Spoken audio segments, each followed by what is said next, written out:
এবারে নির্বাচনকে সামনে রেখে যে দেশপ্রেমিক মঞ্চ তথা জোট হয়েছে, এই মঞ্চের রাজ্য এবং জেলা নেতৃবৃন্দ এখানে উপস্থিত আছেন। জাতীয় কংগ্রেসের তার কেন্দ্রীয় কার্য সমিতির অন্যতম সদস্য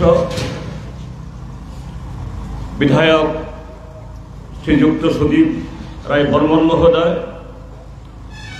এবং এই পশ্চিম ত্রিপুরা লোকসভা আসনে ইন্ডিয়া মঞ্চের প্রার্থী জাতীয় কংগ্রেসের শ্রী আশিস কুমার সাহা মহোদয়, অন্যান্য নেতৃবৃন্দ এবং এখানে আজকের এই সমাবেশে উপস্থিত শুধু নাগরিকবৃন্দ, দূর থেকেও যারা আমাদের বক্তব্য শুনছেন, এই রাজনগরের শুধু নির্বাচক মণ্ডলী, আমি সবাইকে আমাদের ত্রিপুরা রাজ্যের ইন্ডিয়া মঞ্চের তরফ থেকে, ভারতের কমিউনিস্ট পার্টি মার্ক্সবাদী ত্রিপুরা রাজ্য কমিটির তরফ থেকে এবং আমার ব্যক্তিগত পক্ষ থেকে অভিনন্দন এবং শুভেচ্ছা জ্ঞাপন করছি। সময় কম, সংক্ষিপ্ত সময়েতে মূল কথা বলতে হবে, কাজেই আমি ভূমিকা না করে যেভাবে শুরু করতে চাই। সারা দেশে, এই দেশের যারা দেশপ্রেমিক, গণতান্ত্রিক এবং ধর্মনিরপেক্ষ শক্তির সাথে যারা যুক্ত আছেন, সমস্ত নাগরিক, শুধু দল না, তারা বলছেন এবারের নির্বাচন আরেকটা নির্বাচন না, এবারে নির্বাচন আমাদের দেশের 140 কোটি মানুষের সামনে, প্রায় 100 কোটি ভোটারদের সামনে একটা অন্যতম কঠিন এবং গুরুত্বপূর্ণ নির্বাচন। কেন আজকে এই কথাগুলি উঠে এসছে? আমার আগের বক্তারাও নানাভাবে তার ব্যাখ্যা করেছেন। আমি আপনাদেরকে সারা দেশের প্রেক্ষাপটে না ঘুরিয়ে আমি এই ত্রিপুরা যে প্রেক্ষাপট থেকে শুরু করতে চাইছি। লোকসভা নির্বাচন মানেটা কি? ভারতবর্ষের সর্বোচ্চ গণতান্ত্রিক বা সাংবিধানিক প্রতিষ্ঠানের নির্বাচন। এই নির্বাচনের ফলাফলের মধ্য দিয়েই তো দেশের সরকার তৈরি হবে, 140 কোটি মানুষের ভাগ্য নিয়ন্ত্রণ হবে। তাহলে সেই নির্বাচনের ছোট থেকে বড় যে কোনো সমাবেশ হবে অবাধ, প্রত্যেকটা নাগরিক নির্দ্বিধায় নির্ভয়ে বক্তাদের, দলের প্রার্থীদের বক্তব্য শুনতে আসবেন। কেননা এই নির্বাচন দেশকে সমৃদ্ধ করার জন্য, দেশকে নেতৃত্ব দেওয়ার জন্য যে সরকার তৈরি হবে তার জন্য। কিন্তু সেই পরিবেশ আছে কি বন্ধুরা? ত্রিপুরা যে আপনারা যারা আজকে এই সমাবেশে এসছেন বা যারা শুনছেন, নিশ্চয়ই শুধু এই নির্বাচন বা বিগত একটা দুটা নির্বাচন প্রত্যক্ষ করেছেন তা নয়। এ রাজ্যে তো বামপন্থীরা 25 বছর লাগাতার শাসন করেছে, লাগাতার লোকসভা থেকে পঞ্চায়েত ভোট হয়েছে এবং বামপন্থীরা বিশালভাবে জয়ী হয়েছে। কিন্তু কোনোদিন দেখেছেন কোনো একটা রাজনৈতিক দলের সভা করতে গিয়ে এত পুলিশ পল্টন, রাজ্যের পুলিশ, কেন্দ্রের পুলিশ, নানা রঙের পুলিশ, তারপরেও শুধু আজকে এই রাজনগরে না, ত্রিপুরা রাজ্যের সর্বত্র বিরোধী দলের কোন সভা, এটা গড়ুয়া সভা হোক বা এরকম জনসভা, বড় সভা, মানুষ শুনতে চায়, অংশগ্রহণ করতে চায়, যোগদান করতে চায়, কিন্তু সন্ত্রস্ত। কেননা বিরোধী দলের কোন সভা হবে তার আগে থেকেই সেখানে নানা ধরনের মানসিক চাপ, কোথাও কোথাও শারীরিকভাবে আঘাত, গোটা পরিবেশকে এমন জায়গায় নিয়ে যেতে চায় বা নিয়ে যাচ্ছে, ইচ্ছে থাকলেও মানুষ সেই কর্মসূচিগুলোতে অংশগ্রহণ করতে পারে না। শুধু ভয়ভীতি প্রদর্শন না, বিরোধী দলের কর্মসূচি কোনো গাড়ি দেওয়া যাবে না, অটো দেওয়া যাবে না, মাইক দেওয়া যাবে না। আজকে দুপুরবেলা 3টার সময়তে হাপানিয়া সূর্যমণি বিধানসভা কেন্দ্রের অধীনে সেখানে আমাদের একটা জনসভা হবে। আমাদের একটা পার্টি অফিস আছে জুটপিলটার পাশে, তার পাশে হলো আমতলী থানা। 3টে জনসভা হবে, বক্তব্য রাখবেন ত্রিপুরা রাজ্যের 4 বারের মাননীয় মুখ্যমন্ত্রী ছিলেন শ্রদ্ধেয় কমরেড মানিক সরকার। একটু আগে আমার কাছে ফোন এসছে আমাদের দুকলি মহকুমা কমিটির সম্পাদকের কাছ থেকে, যে সমস্ত মাইক ঠিক করা হয়েছে সমস্ত দোকানদারদেরকে বলে দেওয়া হয়েছে মাইক দেওয়া যাবে না। আমাকে জিজ্ঞেস করছেন কি করা এখন। বললাম থানাকে বলুন। থানা বলছেন যে না, আমরা কি করব। আমি বললাম ঠিক আছে, আগরতলা শহর থেকে একটা গাড়িতে বেঁধে কিছু মাইক আনুন, সভা হবে, প্রয়োজনে বক্তা এসে খালি মুখে বক্তৃতা করবেন। এটা গণতন্ত্র।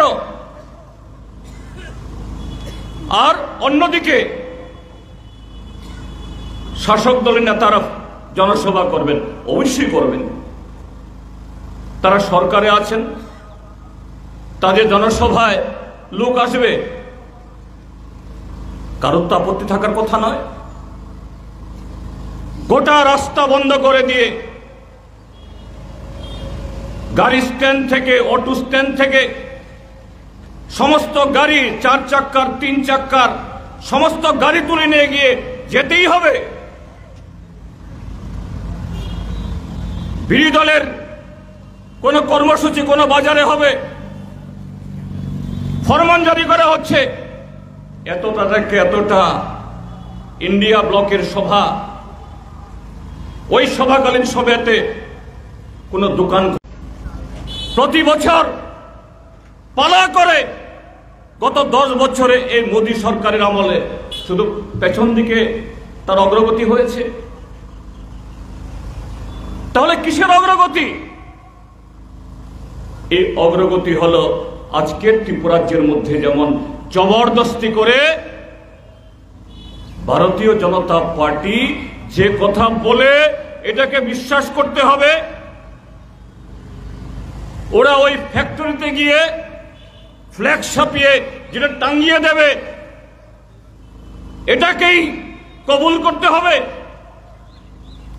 সেই প্রগতি বাস্তবের সাথে এই প্রগতির কোনো সেই সম্পর্ক নেই।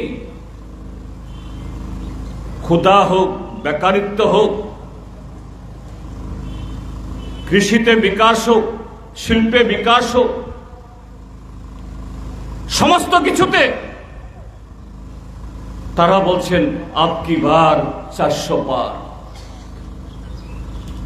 বিনয়ের সাথে জিজ্ঞেস করতে চাই, বিগত দুটি নির্বাচনের বৈতরণী তারা কিভাবে পার হয়েছে? 2014 সাল কি বলেছিল? যুবকদের বলেছে তোমাদের বছরে 2 কোটি চাকরি হবে। কৃষকদের বলেছিল তোমাদের সমস্ত ঋণ মুকুব হবে, উৎপাদিত পণ্যের দ্বিগুণ দাম হবে, আর সেই পণ্যের ন্যায্য মূল্য পাওয়ার জন্য সংবিধানে এই পার্লামেন্টে আইন হবে, জিনিসপত্রের দাম কমবে,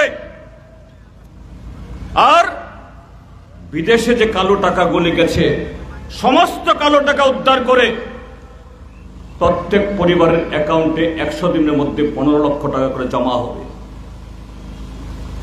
মানুষ এই কথাগুলি শুনতে শুনতে বিরক্ত, তো বলতে হয়, স্মরণ করে দিতে হয়। বলুন, সমস্ত কর্মসূচি রূপায়ণের অর্থ তুলে নিয়ে আসবেন বলে ধোঁকা দিয়েছেন,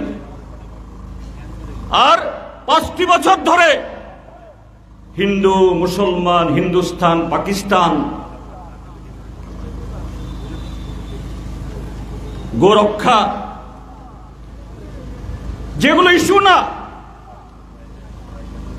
সাধারণ মানুষের দৈনন্দিন জীবনে, হ্যাঁ, কোন জায়গাতে ভারতবর্ষের কোন এত বিশাল দেশ কোন কোনায় হয়তো বা এগুলা নিয়ে মানুষের মধ্যে একটু ঝগড়া হয়, সব জায়গাতে হয়, কিন্তু এটা কখনো জাতীয় ইস্যু নয়।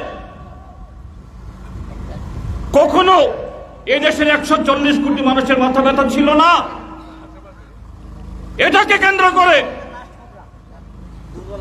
প্রথম 5টি বছর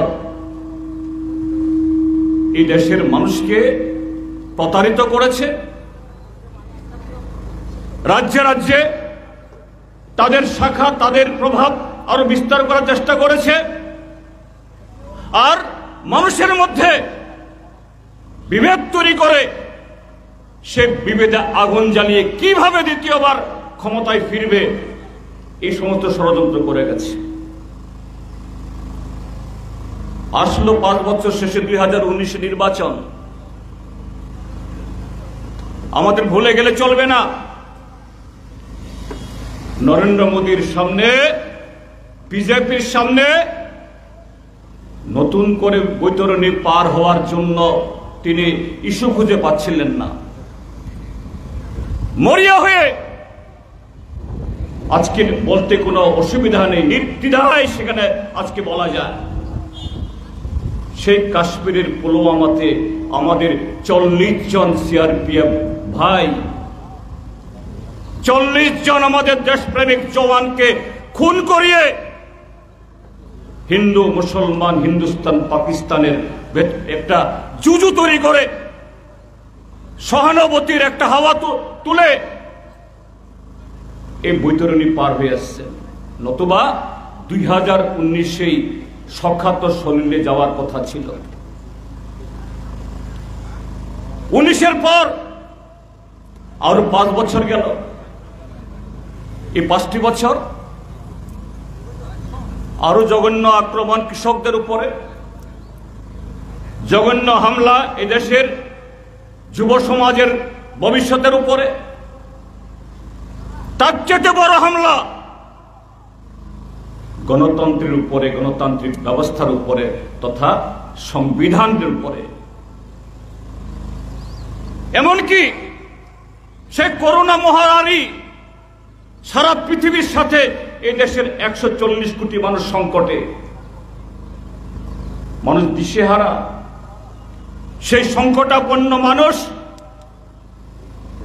তার যে জীবনের সামনে বাঁচা মরার প্রশ্ন, এটা কেউ রেহাই দেয়নি। এটাকে ব্যবহার করে কিভাবে সাধারণ মানুষের মুখের গ্রাস কেড়ে নেওয়া যায়, দেশের সমস্ত ছোটখাটো উদ্যোগ এদেরকে বন্ধ করে ওই কর্পোরেট রাঘব বোয়ালদের কাছে সমস্ত কিছু ছবে দেওয়া যায়, তাই করেছে। আজকে এই দেশে মাত্র কয়েকটা পরিবার, আম্বানি, আদানি, আম্বানির নাম তবু আগে আমরা শুনেছিলাম, আদানির নাম কেউ শোনেনি, গৌতম আদানি। গত 5টি বছর কি কৃষি আইন পরিবর্তন, কি শ্রমিক আইন পরিবর্তন, কি শিল্প আইন পরিবর্তন, যা কিছু করেছে আদানি এবং আম্বানির তার পকেট ভরানোর জন্য, সারা দেশের সম্পদ, মানুষের জীবন তুলে দেওয়ার জন্য। তা কেন করেছে এখন সব খুলসা হয়ে গেছে। এই যে ইলেকটোরাল বন্ড, নির্বাচনী বন্ড, এই অভিযোগ এখন সিপিআইএম এর না, কংগ্রেসের না, বা নির্মলা সীতারামনের স্বামী ওই পারকালা প্রভাকরের না, এটা সাধারণ নাগরিকের অভিযোগ না। কে বলছে? ভারতবর্ষের সর্বোচ্চ আদালত সুপ্রিম কোর্ট বলছে এই আইন অসাংবিধানিক, বেআইনি। তার মানে হলো কি, এই আইনের দ্বারা যে হাজার হাজার কোটি টাকার 80 থেকে 90% বিজেপির ঘরে গেছে, সবটাই তো লুটের টাকা। আজকে ভারতীয় জনতা পার্টি, এটা ভারতীয় জনতা পার্টি না, ভারতীয় লুটেরা পার্টি, ভারতীয় জুমলা পার্টি। এই টাকায় ওরা হেলিকপ্টারে ঘুরে, প্লেনে চড়ে, এই টাকায় বিদেশি বিরোধী এমএলএদের ভাঙিয়ে এনে, সাংসদদের ভাঙিয়ে এনে সরকার ভাঙে, গণতন্ত্রকে তছনছ করে।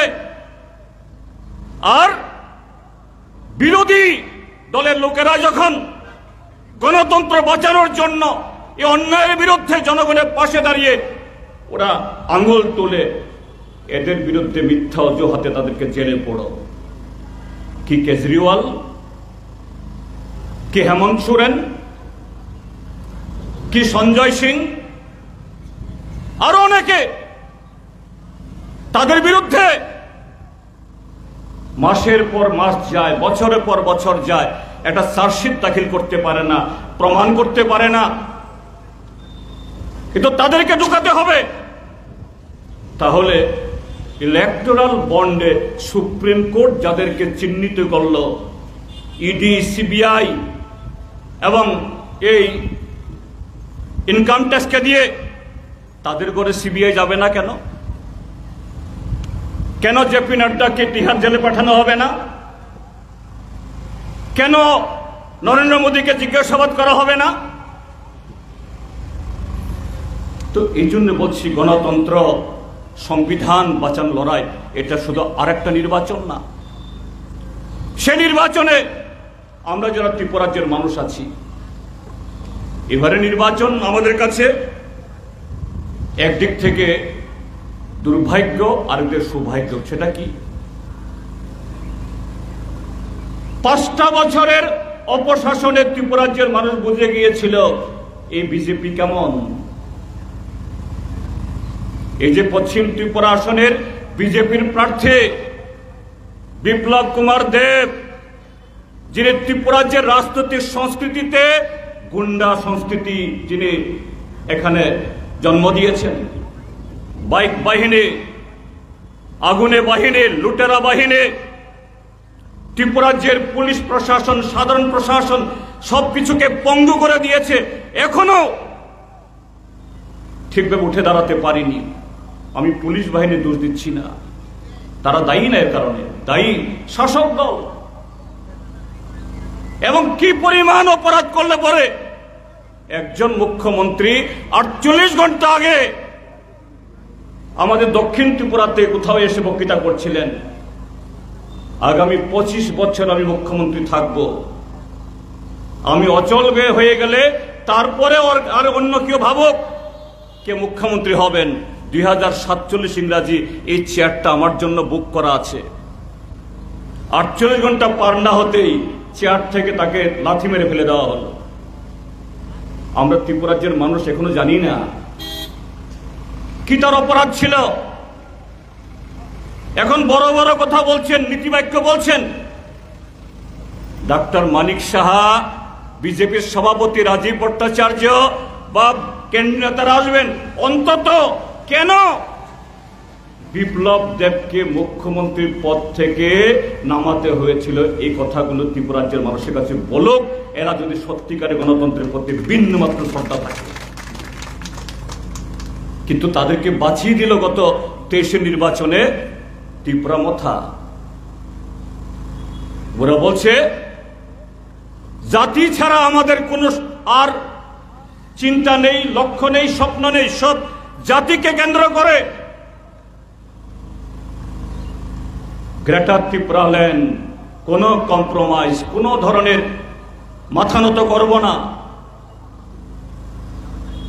গোপন প্রেম করে রাজনগরের মানুষ তো চোখের সামনে দেখলেন। এখানে যিনি ত্রিপুরা মথার ক্যান্ডিডেট ছিলেন, ভোট গণনার দিন রেজাল্ট বের হওয়ার পরেই তিনি গিয়ে মিষ্টি খাচ্ছেন গিয়ে বিজেপি অফিসে গিয়ে, আমার কাজ শেষ, আপনাদেরকে জিতিয়ে দিলাম।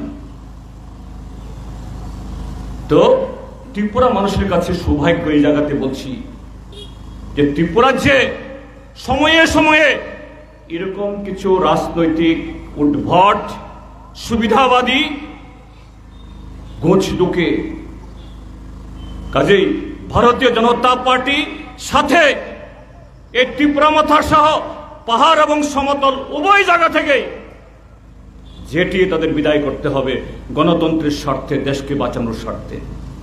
সে লড়াইয়ে আমাদের সম্মিলিত প্রার্থী মাননীয় আশিস কুমার সাহা মহোদয় পূর্ব ত্রিপুরা কেন্দ্রে, তার ভোট 26 তারিখে আমাদের প্রার্থী রাজেন্দ্র রিয়াং। আমি আশা করব এই দমবন্ধকর অবস্থা থেকে বেরিয়ে আসার জন্য রাজনগরের মানুষ যারা মিটিংয়ে বেরোতে পারছেন না, কথা বলতে পারছেন না, কোনো তার অধিকার অনুযায়ী সে অধিকার ভোগ করতে পারছেন না, তারা এই ভোটটাকে শুধু একটা লোকসভার ভোট না, দেশকে, রাজ্যকে এবং সার্বিক যে আজকে এই অরাজকতা থেকে বেরিয়ে আসার জন্য একটা সুবর্ণ সুযোগ হিসেবে ব্যবহার করে অকুত ভয়ে একসাথে বেরিয়ে আগামী 19শে এপ্রিল হাত চিহ্নে ভোট দিয়ে আমাদের প্রার্থী আশিস বাবুকে বিপুল ভোটে জয়যুক্ত করবেন এই আশা ব্যক্ত করে আবারও সবাইকে নমস্কার, অভিনন্দন, আদাব এবং শুভেচ্ছা জানিয়ে আমার বক্তব্য শেষ করছি। ইনকলাব জিন্দাবাদ।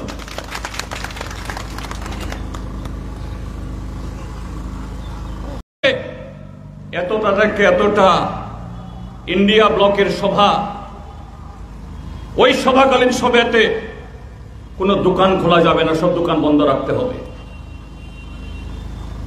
প্রায় প্রতিদিন হচ্ছে। এটা গণতন্ত্র? সংবিধান এখানে চলছে। কেন বলতে হচ্ছে এই ভোট শুধু আরেকটা সরকার তৈরি করার ভোট না, শুধু একজন প্রতিনিধিকে সংসদে পাঠানোর ভোট না, এই ভোট সংবিধান রক্ষা করা, গণতন্ত্র রক্ষা করা। এই সংবিধান না থাকলে, গণতন্ত্র যদি অচল হয়ে যায়, এই ত্রিপুরাজ্যে, এই রাজনগরে মাত্র 10 বছরে নরেন্দ্র মোদীর নেতৃত্বে এই 10 বছর সময়ের তাদের তথাকথিত এই হিন্দু রাষ্ট্র তৈরি বা নির্মাণের পথে আজকে এই ত্রিপুরাজ্যের মধ্যে আজকে 6 বছরে যাওয়া হয়েছে। একটু ভাবুন। আমি শুধু যারা সিপিআইএম, কংগ্রেস, সিপিআইএমএল বা অন্য বিজেপি বিরোধী শক্তি যারা এবার ঐক্যবদ্ধ হয়েছেন তাদের কথা বলছি না। আমি ভারতীয় জনতা পার্টি, তাদের জেনেই হোক বা বুঝে, সচেতন ভাবে হোক বা অচেতন ভাবে, যারা এখনো বিজেপির পেছনে হাঁটছেন, বিজেপিকে ভোট দিয়ে তাদের প্রতিশ্রুতি পালন করবে এই আশা নিয়ে যারা তাদেরকে সমর্থন করছেন, আমি তাদের সবাইকে বলবো আজকে কমিউনিস্ট আক্রান্ত, কংগ্রেস আক্রান্ত, অন্য গণতান্ত্রিক দল আক্রান্ত, কালকে আপনিও আক্রান্ত হবেন, আপনিও বাঁচবেন না। বাঁচছে কি? আমি আর একটা উদাহরণ দিতে চাই। এই রাজনগর বিধানসভা কেন্দ্র, আপনাদের চোখের সামনে এখানে গত 6 বার যিনি প্রতিনিধিত্ব করেছেন কমরেড সুধন দাস, আপনাদের চোখের সামনে বড় হয়েছে, আপনাদের চোখের সামনে এমএলএ হয়েছে, নেতা হয়েছে। তার মানে যে আপনাদের আশা আকাঙ্ক্ষা, আপনাদের একজন এমএলএ তার কি ধরনের ভূমিকা হওয়া উচিত, হয়তো অবচেতন মনে কমরেড সুধন দাসও 2-4টা কথা হয়তো কাউকে বলেছেন, মানুষ রাগ করতে পারেন, অখুশি হতে পারেন, কিন্তু কখনোই কি একজন নাগরিক হিসাবে, একজন বিধায়ক হিসাবে, জনপ্রতিনিধি হিসাবে তার এখতিয়ারের বাইরে ক্ষমতাকে অপব্যবহার করে সেরকম কিছু করেছেন? 6 বারের বিধায়ক, তার বাড়ি গিয়ে দেখুন, সবাই জানেন বাড়ির একটা দেওয়ালও নেই, বাউন্ডারি ওয়াল করতে পারেনি। আর এই কেন্দ্র থেকে ওই মথার দৌলতে, আপনারা জানেন এই 2023-এর বিধানসভাতে যদি ত্রিপুরা মথার প্রার্থী, কি নাম জানি, অভিজিৎ মালাকার, তিনি যদি প্রার্থী না হয়ে যদি কিছু ভোট না কাটতেন, সুধন দাসই আবার বিধায়ক হতেন। আর তার জায়গায় যিনি বিধায়ক এসছেন, ফেব্রুয়ারির পর মার্চ মাসে সম্ভবত নতুন বিধানসভা হওয়ার পর এই বিধায়কের একটা প্রতিবেদন একটা পত্রিকাতে উঠেছিল। তিনি বলছিলেন তিনিও নাকি এক সময়েতে বামপন্থী ছিলেন, সুধন দাসের পেছনে পেছনে নাকি তিনি হেঁটেছিলেন চাকরির জন্য, চাকরি দেননি, কোন রকমে নাকি টিউশনি করে পরিবার প্রতিপালন করেছেন। ফেব্রুয়ারির মার্চের 2 তারিখে ফল বের হয়েছে, এখন মাত্র আজকে এপ্রিলের 8 তারিখ, 1 বছর 2 মাস। সুধন বাবুর সাথে এই মাননীয় বিধায়ক সাহেবের সম্পত্তি একটু তালিকা একটু মিলিয়ে দেখেন তো। সুধন বাবু 6 বারের বিধায়ক আর তিনি 13 মাসের বিধায়ক, বিধায়িকা। এই দুইজনের সম্পত্তি বহর, এবং সেই পরিবার কিভাবে এই রাজনগর বিধানসভা কেন্দ্রের, অন্যান্যদের কথা বলছি না, এমনকি যারা বিশ্বাস করে ভালোবেসে বিজেপিকে জিতিয়েছেন, তাদের সাথেও তার পরিবারের লোকজন কিরকম ব্যবহার করেছেন একটু আপনারাই বলতে পারবেন? এখানে পার্থক্য ভারতীয় জনতা পার্টির সাথে এই দেশের অন্যান্য দলগুলো। সেই দল বলছে বিকশিত ভারত তৈরি করবে, ভারতকে বিশ্বগুরুর আসনে বসাবে। এই ভারত আগামী 100 বছর নাকি ভারতবর্ষে অমৃতকাল, সারা পৃথিবী ভারতকে অনুসরণ করবে। কোন পথে, কোন কর্মসূচির মধ্য দিয়ে? রাজ্যে তাদের নেতারা, সর্বভারতীয় নেতারা এখনো আসেননি, হয়তো কাল পরশু আসতে শুরু করবেন। ত্রিপুরাজ্যে তাদের যারা নেতা হয়েছেন ইদানিং কালে, কিছু পত্রপত্রিকায় প্রতিদিন তাদের ছবি উঠছে, তাদের খবর, তাদের বক্তৃতা, তাদের বাণী উঠছে। বামপন্থীরা কিছুই করেনি। সারা দেশে কংগ্রেস দল 70 বছর শাসন করে গেছে, দেশকে রসাতলের দিকে ঠেলে দিয়ে গেছে। আমি খুব বিনয়ের সাথে জিজ্ঞেস করতে চাই যে আজকে সারা বিশ্বব্যাপী যে সমস্ত সংস্থার তাদের তথ্যকে এই পৃথিবী বিশ্বাস করে, পৃথিবীর সংখ্যাগরিষ্ঠ দেশ বা রাষ্ট্রসংঘ, আন্তর্জাতিক যে ILO শ্রমিক সংস্থা যে রিপোর্টকে গ্রহণ করে, সে সমস্ত তথ্যে ভারতের অবস্থান কি?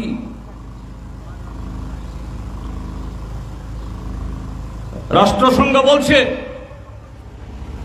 গোটা এশিয়ার মধ্যে সবচেয়ে বেশি বেকারগ্রস্ত দেশ এই মুহূর্তে ভারতবর্ষ।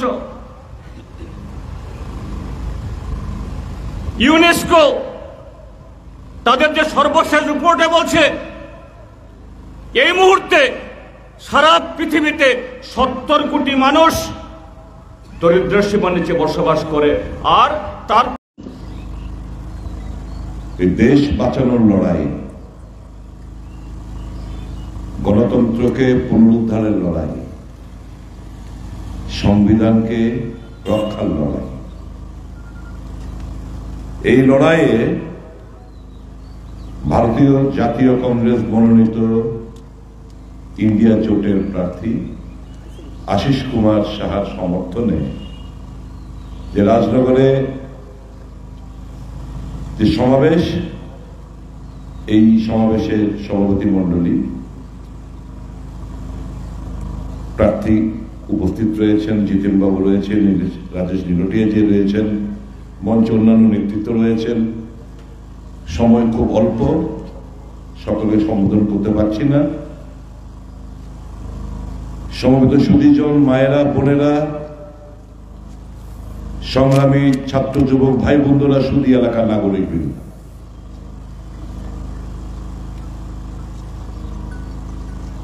এই লড়াইটা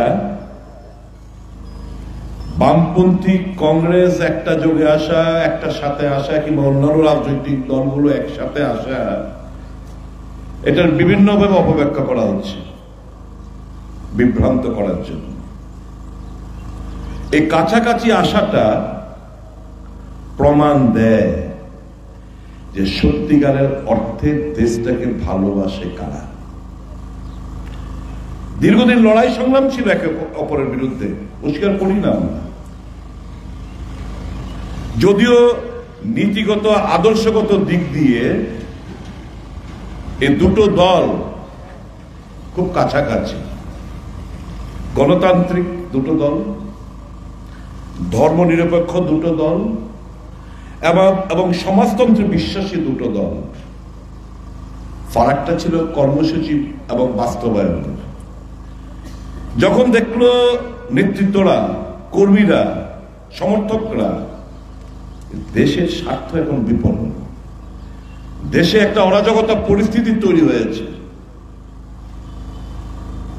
সাংবিধানিক যে ক্ষমতা প্রত্যেকটি নাগরিক এনজয় করে সেগুলো কেড়ে নেওয়ার প্রচেষ্টা হচ্ছে, গণতন্ত্রকে কন্ট্রোল করার চেষ্টা হচ্ছে।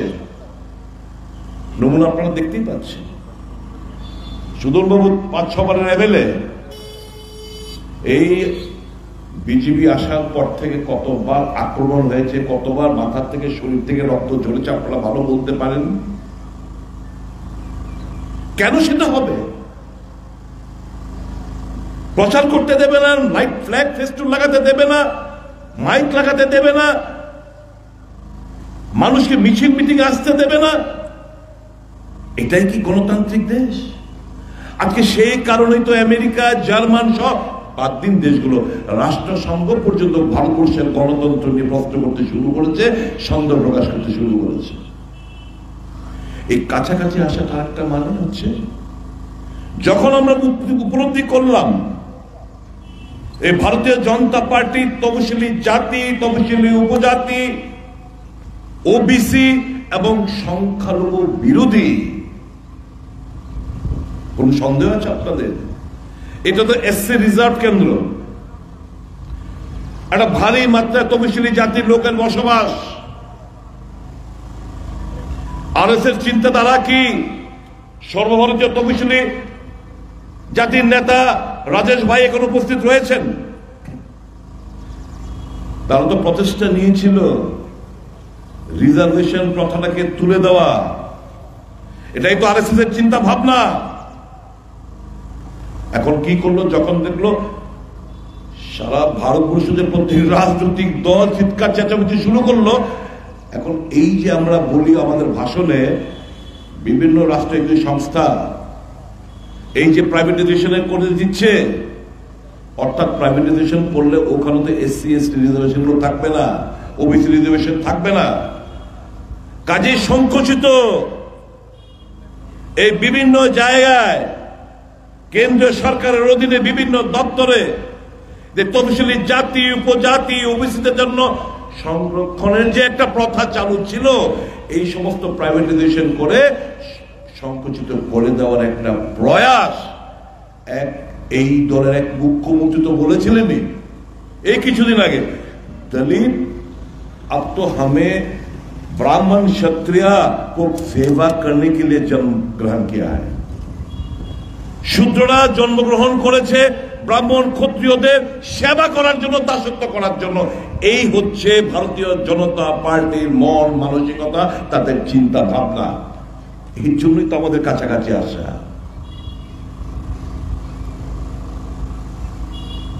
আমাদের উদ্দেশ্যটা কি? আমাদের নির্বাচন ইস্তারটা পড়বেন, এটা খুব সংক্ষিপ্ত 5টা ন্যায়ের ব্যাপারে বিস্তারিত আমাদের ইউটিউবে, আমাদের ওয়েবসাইটে ডাউনলোড করে দেখতে পারবেন। প্রত্যেকটি ক্ষেত্রে সমাজের প্রত্যেকটি অংশের মানুষের কথা এখানে উল্লেখ রয়েছে। এমজিএনরেগার আইন কে করলো? কংগ্রেস।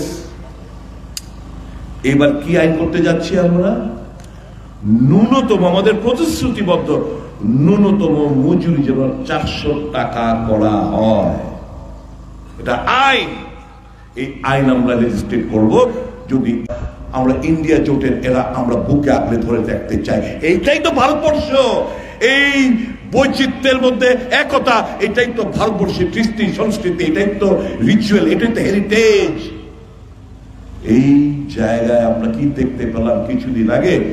রমজান মাসে দুপুরবেলা রাস্তার মধ্যে কয়েকজন মুসলমান তাদের আল্লাহকে প্রার্থনা করছিল, নিবেদন করছিল। একজন পুলিশ দারোগা এসে তাদের পাছার মধ্যে জোরে সজোরে বেশ কয়েকজনকে লাথি মেরে দিয়েছে। এই দৃশ্য দেখার জন্য আমরা ভারতীয়রা এখানে আমরা উপস্থিত। আমি হিন্দু, কিন্তু আমার বিবেক, আমাদের সকলের বিবেক, সেদিনকে আমাদের খুব কষ্ট হয়েছে যে কি একটা লোক তার ঈশ্বরকে ডাকছে, প্রার্থনা করছে, আর একজন ইউনিফর্ম পরে এসে বলছে, সজোরে লাথ মেরে পাছার মধ্যে বলছে এখানে করা যাবে না। এই দেশ, এটা তো আমরা দেখিনি। এই দেশ এরকম ভাবে তো চিনতাম না আমরা। চিন্তা করতে বন্ধুরা, ভয় কেউ আপনাদের, আমি জানি আপনাদের মনে ভীত, আপনারা ভীত সন্ত্রস্ত, ভোট দিতে পারবেন কিনা। আমি বলবো এই ভয়টাকে অতিক্রম করুন। সবাই মিলে পাড়ার প্রতিবেশী একযোগে ভোট কেন্দ্রে যান।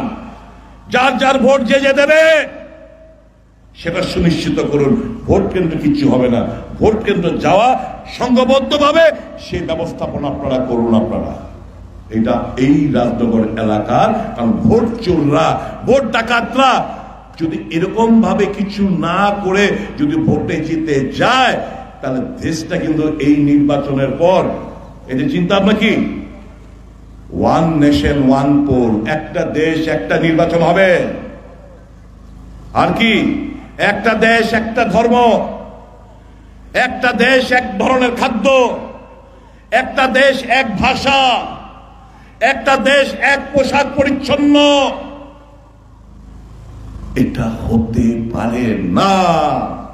ভারতবর্ষ টুকরো টুকরো হয়ে যাবে যদি এই চিন্তাধারা বাস্তবায়ন করতে চাই। বন্ধুরা, আমরা চাই না ভারতবর্ষ টুকরো টুকরো হোক। এই কোন প্রধানমন্ত্রী? আমার উত্তর পূর্বাঞ্চল মণিপুরে দাউ দাউ করে জ্বলছে, মহিলারা বিবস্ত্র উলঙ্গ হয়ে ঘোরাচ্ছে, গণধর্ষণের শিকার। প্রধানমন্ত্রী জায়গায় ওখানে যাওয়ার সময় পান না, একটা স্টেটমেন্ট দেওয়ার সময় পান না। আমার দেশের যখন কুস্তিগিররা গোল্ড মেডেল জিতে যখন প্রধানমন্ত্রীর কাছে যান, হ্যাঁ বেটি কারকে ফটো তুলে, আর এই কুস্তিগিররা যখন জোনের শিকার হয়ে ওই যন্তর মন্তরে বসে যখন প্রতিবাদ করেন, প্রধানমন্ত্রী তার দলের এমপি দ্বারা প্রধানমন্ত্রী তাদের কথা কর্ণপাত করেন না। এই কোন দেশ বন্ধুরা? বলুন মায়েরা বোনেরা, এটা হচ্ছে নারী সশক্তিকরণ। কৃষকরা আজকে প্রতি ঘন্টা একজন করে কৃষক সারা দেশ বেশি আত্মহত্যা করছে। ইন্ডিয়া জোটে তারা কি করলো? বললো জিএসটি মুক্ত কৃষি এবং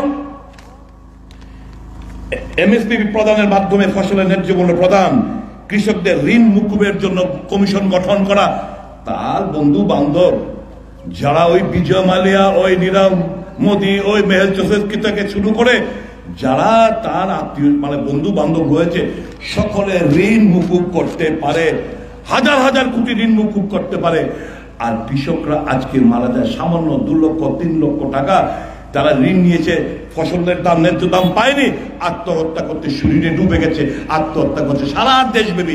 কে কার কথা শুনে? এটা প্রধানমন্ত্রী আমাদের। কাজে ক্ষতিগ্রস্ত ফসলের 30 দিনের মধ্যে ক্ষতিপূরণ প্রদান, ন্যায্য আমদানি রপ্তানি নীতি কার্যকর, জিএসটি মুক্ত কৃষি। এই তো কৃষকদের জন্য। এখানে অনেক মানুষ কৃষির সাথে যুক্ত রয়েছেন। নারী ন্যায়, নারীদের মধ্যে কি মহালক্ষ্মী যোজনা, দরিদ্র পরিবারের মহিলাদের অ্যাকাউন্টে 1 লক্ষ টাকা প্রদান। এটা মোদির গ্যারান্টি না, ওই চাইনিজ মালের মতো মোদির গ্যারান্টি না। চাইনিজ মালের যেমন কোনো গ্যারান্টি নাই, মোদির গ্যারান্টি থেকে কোনো গ্যারান্টি নাই। অনেক গ্যারান্টি করছি, চাকরি বাকরি থেকে শুরু করে 15 লাখ টাকা আনবো টানবো, সব কথা শুনছে, সব ঠুসার ঠাস। অর্ধেক জনসংখ্যার সম্পূর্ণ অধিকার, নারীদের জন্য 50% চাকরিতে সংরক্ষণ। এরকম করে আমাদের জীবনে যারা যুবক, যারা গ্রাজুয়েট কিংবা ডিপ্লোমা পাস করবেন, পাস করার সাথে সাথে 1 বছরের জন্য অ্যাপ্রেন্টিসশিপ ট্রেনিং এর মাধ্যমে তাকে 1 লক্ষ টাকা বছরে দেওয়া হবে। এবং এতে করে তাকে কর্পোরেট জগৎ কিংবা গভর্নমেন্ট সেক্টরে, পাবলিক সেক্টরে তাকে তার চাকরিটা সুনিশ্চিত করা যাবে। আর কি? যুবরশ্মি, যুবদের জন্য 5,000 কোটি টাকার স্টার্ট আপ ফান্ড গঠন করা হবে। ভর্তি ভরসা, কেন্দ্রীয় সরকারের বিভিন্ন দপ্তরে 30 লক্ষ চাকরি দেওয়া হবে, যে শূন্য পদগুলো রয়েছে। এবং এই যে আশা, মিড ডে মিল,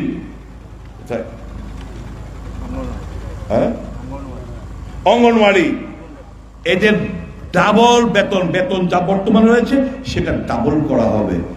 আমরা সকল অংশের মানুষের কথা বন্ধুরা মাথায় রেখে আমরা কিন্তু এই নির্বাচনী আমাদের ম্যানিফেস্টোটা আমরা তৈরি করেছি। কাজেই দেশের লড়াই, এটা আশিস ভার্সেস বিপ্লব না।